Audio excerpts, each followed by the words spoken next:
Hi friends, Telangana రాష్ట్ర ప్రజలందరికీ అదృపే శుభవార్త. కొత్త ఆసరా చేత పెన్షన్లు భారీగా అయితే పెంచారు. మరి ఇప్పటి వరకు కూడా ఈ నెల అంటున్నారు, ఆ నెల అంటున్నారు. కొత్త పెన్షన్లు కూడా ఇచ్చేది ఉందా లేదా? అలాగే కొంతమందికి రద్దు చేస్తున్నారు. మరి ఎందుకు రద్దు చేస్తున్నారు? ఈ విషయాలు అయితే తెలుసుకోవాలంటే మీరు ఒక లైక్ మాత్రం మర్చిపోకండి. 10 మందికి ఈ వీడియో అనేది వెళ్ళాలంటే, వాళ్ళకు కూడా ఇన్ఫర్మేషన్ షేర్ కావాలంటే, యూజ్ కావాలంటే ఇన్ఫర్మేషన్ అనేది మీరు ఒక లైక్ మాత్రం మర్చిపోవద్దు. లేట్ చేయకుండా అయితే వీడియోలోకి అయితే వెళ్ళిపోదాం. కొత్త ఆసరా చేత పెన్షన్లుగా ఇప్పుడు చేత పెన్షన్లు అయితే ఇస్తున్నారు.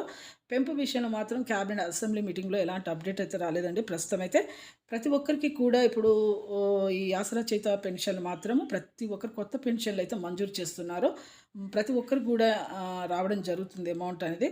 ఇప్పుడు ఎవరెవరు ఇప్పుడు 1,00,000 పైనే దాటిపోయారండి. మీకు లక్ష పైనే దాటిపోయారు. ఇవి కొత్త పెన్షన్లు కావాలనేసి అప్లికేషన్స్ పెట్టుకునే వాళ్ళు. మీరు కూడా ఎవరైనా పెట్టుకోలేదు అనుకుంటే వెంటనే మీరైతే పెట్టుకోండి అప్లికేషన్స్. మీకు తొందరలోనే కొత్త అప్లికేషన్స్ పెట్టుకున్న వారికి మంజూరు చేస్తున్నారండి కొత్త చేత పెన్షన్లు. మరి అలాగే ఎవరికైతే ఇప్పుడు సదరము ఆధారు రేషన్ అనేది ఫేక్ అయితే ఉందో వాళ్ళకు కూడా కొంతమందికి రద్దు చేస్తున్నారు. చూసుకోండి. లైక్ చేయండి. Thanks for watching.